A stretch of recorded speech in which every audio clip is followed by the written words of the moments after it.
Hi, this is Peter Hanami with Japanese Customer News for the 3rd of October 2015. I have 5 stories this week.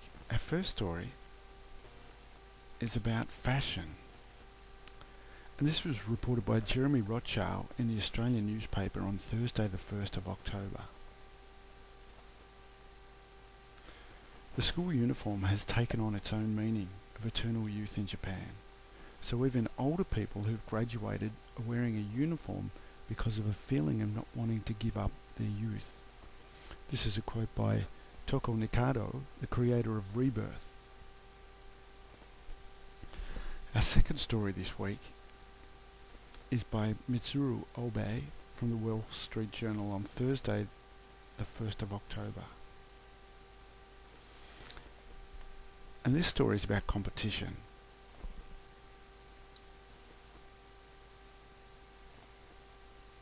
And the background of this story is that Japan has been competing with China to build railways in a number of countries, including Indonesia, but China has won out in their bids. And Professor Kenichi Ono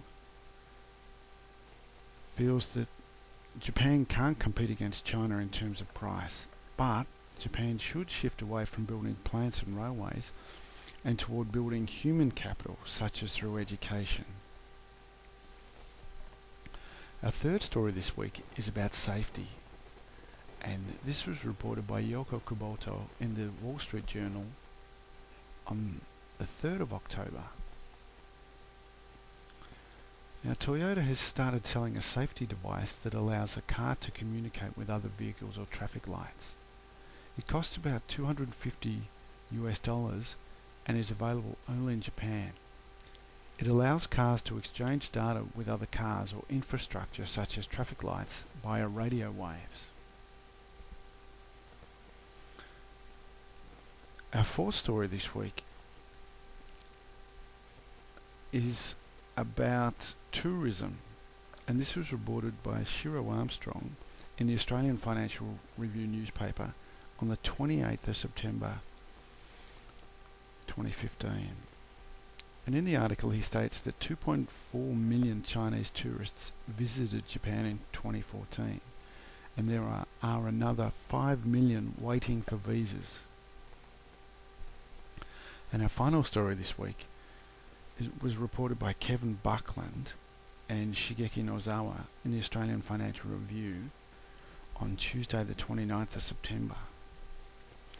Prime Minister Abe has a plan to cut mobile phone rates charged by companies including NTT Docomo, and this could put further downward pressure on prices while making the fees closer to those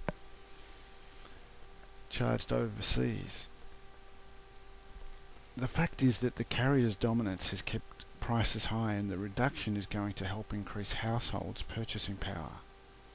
And this is a quote from Azusa Kato, an analyst from BNP Paribas. Well, thank you very much for your company, and look forward next week at Japanese Customer News.